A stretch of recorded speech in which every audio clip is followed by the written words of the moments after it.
Good evening guys, welcome to study with Sunita channel में एक बार फिर से आपका स्वागत है हमारे YouTube channel study with Sunita channel. Guys, जो आपका सीटेट का एग्जाम 14 दिसंबर को है, उसी के लिए मैं आपको अपठित गद्यांश और पद्यांश लिखेंगे, जिसमें कि आपको पता ही है कि 15 नंबर पेडागोजी और 15 नंबर के आपके ये आते हैं। इसी में आपका जो व्याकरण आता है, ये अपठित गद्यांश और पद्यांश में ही आपका क्वेश्चन पूछा जाता है। लेकिन उस व्याकरण को का आपको आंसर देने के लिए आपको जानकारी पूरी होनी चाहिए, ठीक है ना। उसके लिए पूरा मेरा डिटेल वीडियो हर चीज का आपका मेरे चैनल पे है, आप उसको देख लीजिएगा, ठीक है ना। क्योंकि देखिए ऐसा क्वेश्चन उसमें व्याकरण में नहीं पूछता है, लेकिन जो आपके गद्यांश और पद्यांश में उसी में प्रश्न जो पूछता है, जैसे तत्सम इसका कौन सा है, संधि विच्छेद, ऐसे करके मतलब क्वेश्चन पूछता है।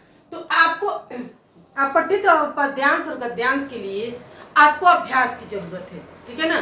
तो ये तो है नहीं कि हमने ये आज ये करवा दिया, ये एग्जाम में आ गया, आप सोचेंगे कि ऐसा नहीं होता है। लेकिन आपको जब आप इसको प्रैक्टिस करेंगे तो 1 या 2-3 में आपको प्रैक्टिस जब हो जाएगा तो आपके जो एग्जाम में आएंगे आप अच्छे से कर लोगे। आपको यही तरीका बताया जाएगा कैसे किया जाएगा एग्जाम में, ठीक है ना। बहुत आसान होता है, ज्यादा परेशान होने की जरूरत नहीं होती है।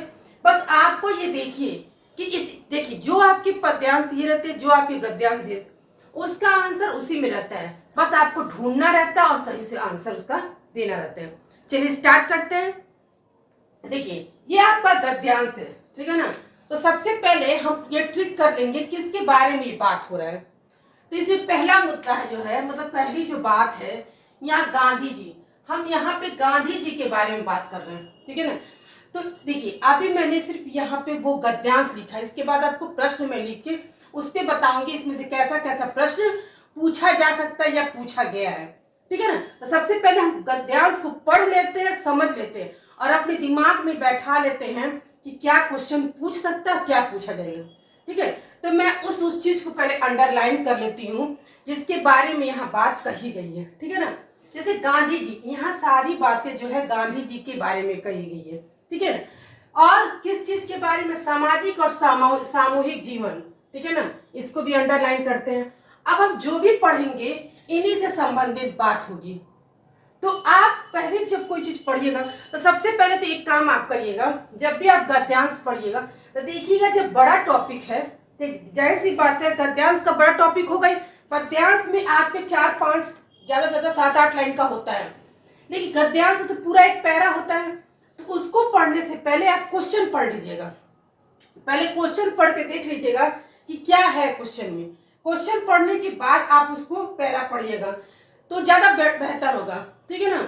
जब मान लीजिए क्वेश्चन पढ़िएगा तो आपको समझ में आएगा तो फिर आप उसको गद्यांश में देखिएगा, और नहीं अगर समय है तो सबसे पहले गद्यांश ही पढ़ लीजिए। गद्यांश पढ़ने के बाद प्रश्न करें तो हो सकता है आसानी से और भी अच्छे से हल हो जाए, ठीक है। चलिए देखते हैं। गांधी जी मानते थे कि सामाजिक और सामूहिक जीवन की ओर बढ़ने से पहले कौटुंबिक मतलब साधारण जीवन अनुभव प्राप्त करना आवश्यक है। मतलब उनका मानना ये था कि उस सामाजिक और सामूहिक जीवन के पहले हमको किस तरह के का जीवन अनुभव करना चाहिए, कौटुंबिक प्राप्त करना आवश्यक है। इसीलिए वो कहाँ पे रहते थे, आश्रम में जीवन बिताते थे। वो सादा जीवन अपना बिताते थे, कहाँ पे, आश्रम में। वहां सभी एक भोजनालय में भोजन करते थे, ठीक है ना। और समय और धन तो बचता ही था, मतलब एक साथ आप भोजन करेंगे तो जहाँ पे मान लीजिए अगर एक साथ 10 लोग भोजन करते हैं, एक एक बार एक एक लोगों को खिलाने में, और एक ही साथ 10 लोग खिलाने, तो समय तो बचेगा ही, ठीक है ना, और धन भी बचता है, एक ही बार सबका खाना पका दिया जाता है। तो भोजन करते थे, समय और धन तो बचता ही था। सामूहिक जीवन का अभ्यास होता था, एक साथ सबके खाना खाने का जीवन का अभ्यास होता था। लेकिन यह होना चाहिए समय पालन, सुव्यवस्था और सुचिता के साथ, ठीक है ना। उसका एक पालन, एक नियम होना चाहिए, हमको इसके अंतर्गत खाना है, उसके हिसाब से ही करना है। इस ओर लोगों को प्रोत्साहित करने के लिए गांधी जी से, अब जो भी काम हम करेंगे उसको करने से पहले हम किसी और को बताएंगे, सबसे पहले हम खुद तो करेंगे तब तो लोग हमको देख के सीखेंगे। तो वो चीज करने से पहले गांधी जी स्वयं ही सामूहिक रसोई घर में भोजन करते थे, ठीक है। वो दूसरा कोई जो था वो करने से पहले खुद वो क्या करते थे, सामूहिक रसोई घर में भोजन करते थे। भोजन के समय 2 बार घंटी बजती थी, ठीक है ना।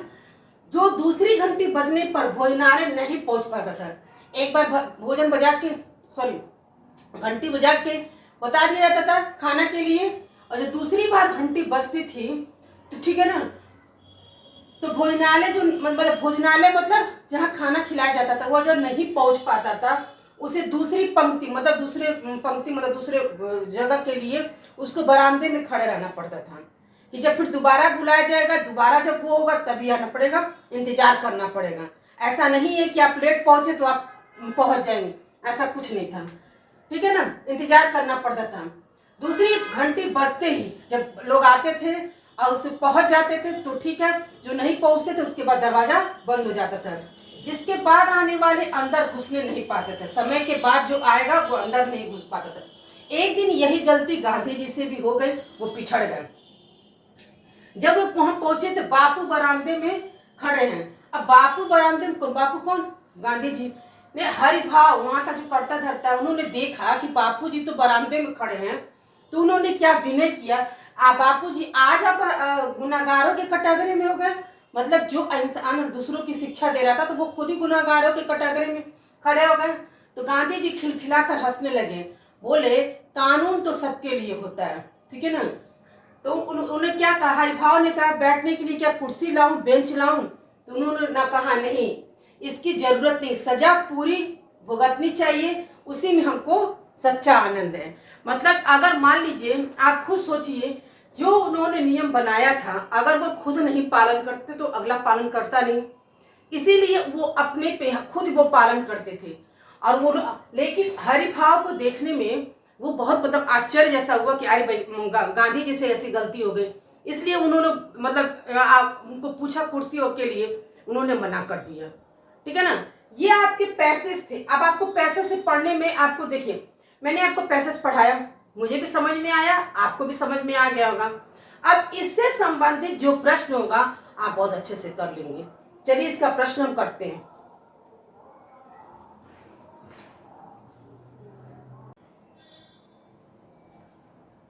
चलिए गाइस, अभी तक हम लोगों ने जो गद्यांश पढ़ा था उस गद्यांश से संबंधित 6 प्रश्न हैं। इन 6 प्रश्नों से आपको अभ्यास से समझ में आ जाएगा किस तरह के प्रश्न पूछे जाते हैं, क्योंकि आपको मैंने पहले ही बता दिया है कि जो भी पैराग्राफ देगा, चाहे वो गद्यांश का हो चाहे वो पद्यांश का, उसका उत्तर उसी में होता है। तो सबसे पहले तो या तो आप प्रश्न पढ़ लीजिए ताकि आपको ये समझ में आ जाएगा किस तरह का प्रश्न पूछा गया है, या फिर पूरे अच्छे से गद्यांश पद्यांश जो भी है उसको पढ़ लीजिए। तो मैंने आपको जब गद्यांश को पढ़ा है तो आपको अच्छी तरह से समझ में सब कुछ आ गया होगा, एक एक चीज मैंने पढ़ के आपको बताया था। अब देखिए मैंने ये भी बताया कि उसी से संबंधित आपको व्याकरण प्रश्न पूछते हैं, अलग से कोई व्याकरण का कोई चीज नहीं पूछता है, लेकिन इसी के अपठित और गद्यांश पद्यांश में ही व्याकरण का टॉपिक आता है, उसी में आपको प्रश्न पूछता है। लेकिन उसके लिए मानिए तत्सम है, शब्द है, जो भी पूछेगा, अलंकार जो भी, इसके लिए आपको डिटेल जानना होगा, ठीक है ना। तो डिटेल आप अलग से पढ़ते और इसमें आपको आंसर दे सकते हैं, क्योंकि ऐसा नहीं है कि अब इसमें एक एक चीज आपको बताना संभव नहीं है। तो चलिए देखिए, क्वेश्चन आपका है गांधी जी ने किस बात की पूरी सजा भुगतने की बात की, ठीक है ना। जो गांधी जी ने सजा भुगती थी तो वो किस बात की सजा भुगती थी? क्या देर से रसोई घर में पहुंचने की, सामूहिक जीवन की, या आश्रम जीवन बिताने की, गलत नियम बनाने की? उन्होंने सजा किस बात की भुगती थी, ठीक है ना। तो उन्होंने सजा क्यों पूछी थी? क्योंकि वो देर से रसोई घर में पहुंचे थे, जिसके कारण वो बरामदे में खड़े थे, ठीक है ना। क्योंकि वो जब देर से पहुंचे, दूसरी घंटी जब बजी तो भाई बंद हो चुका था, उनको मालूम था कि उन्होंने गलती की, इसलिए वो बरामदे में जाकर खड़े थे। तो वो देर से रसोई घर पहुंचने की सजा भुगते थे। सामूहिक जीवन बिताने के लिए सबसे महत्वपूर्ण है, ठीक है ना। जो सामूहिक और सामाजिक जीवन जो बिताने के लिए सबसे महत्वपूर्ण क्या है? समूह के लिए बनाए नियमों का पालन करना, या सब समान स्तर के हों, समान विचारधारा हो, गलत नियम बनाने की। तो देखिए, सब समान स्तर के हों तब नियम पालन किया जाए, ऐसा नहीं होता है। सब समान समाज में और सामूहिक में समान स्तर के नहीं हो सकते, सब अलग अलग ही होते हैं, ठीक है ना। समान विचारधारा के, ठीक है, सभी लोग समान विचारधारा के नहीं हो सकते। और गलत नियम बनाने पे तो वैसे भी नियम का पालन नहीं होगा। यानी कि कौन सा आंसर सही है? समूह के लिए बनाए नियमों का जब आप पालन करेंगे सब कुछ अपने आप समान स्तर के हो जाएंगे और सबकी विचारधारा, जब नियम का पालन करेंगे तो सब कुछ सही है। यानी कि इसका आंसर क्या होगा? पहला। ठीक है ना। अब आते हैं इसी में, देखिए सुचिता शब्द का क्या अर्थ है। तो दिया है इसमें सरलता, निष्पक्षता, पवित्रता, निर्मलता। तो सुचिता का अर्थ है पवित्रता से, आंसर आपका 3 है। ठीक है ना। सुचिता का अर्थ है पवित्रता से।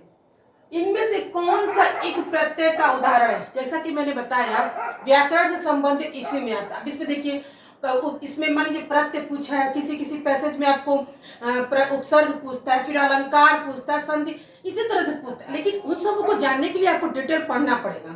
ठीक है ना। तो आपको वो अच्छे से जो पढ़ाया गया है आप उसको देखिए, पढ़िए और उसके बाद से आप आंसर खुद दे देंगे। तो कौन सा एक प्रत्यय का उदाहरण है? तो ठीक है, अधिक्य में नहीं हो सकता। आपको पता है कि प्रत्यय हमेशा पीछे लगता है, तो अधिक्य ये है नहीं, माणिक्य है नहीं, अत्यधिक का आ रहा है, ये भी नहीं है। तो कौन सा होगा? कटुम्बुक। एक इसमें आ रहा है कटुम्बुक। तो ये आपका क्या है? आंसर सही है। ठीक है ना। इसमें एक प्रत्यय का उदाहरण है। भोजनालय का संधि विच्छेद है। ठीक है ना। कौन सा है? भोजन धन आलय कि भोजन लय, भोजन धन नालय, भोज धन अलय। तो इसमें भोजनालय आ है। ठीक है ना। तो कौन सा सही होगा? भोजन धन आलय, यही आंसर आपका होगा। हमेशा अब देखते भी होंगे, भोजनालय को बोलते भी हैं और पता भी है, संधि जब पढ़िए तो उसमें है भोजन धन आलय, क्या होगा आपका सही आंसर? भोजन लय नहीं सही होगा, भोजन नालय ये कभी नहीं होगा, भोज धन अलय ये तो होगा ही नहीं। ठीक है ना। रसोई घर शब्द है तत्सम, तत्सम जानते हैं संस्कृत शब्द होता है, तो रसोई घर आपका संस्कृत शब्द है नहीं। रूढ़ शब्द जिसका कोई अर्थ ही नहीं निकलता, लेकिन रसोई घर का अर्थ निकलता है, इसलिए रूढ़ शब्द भी नहीं हो सकता है।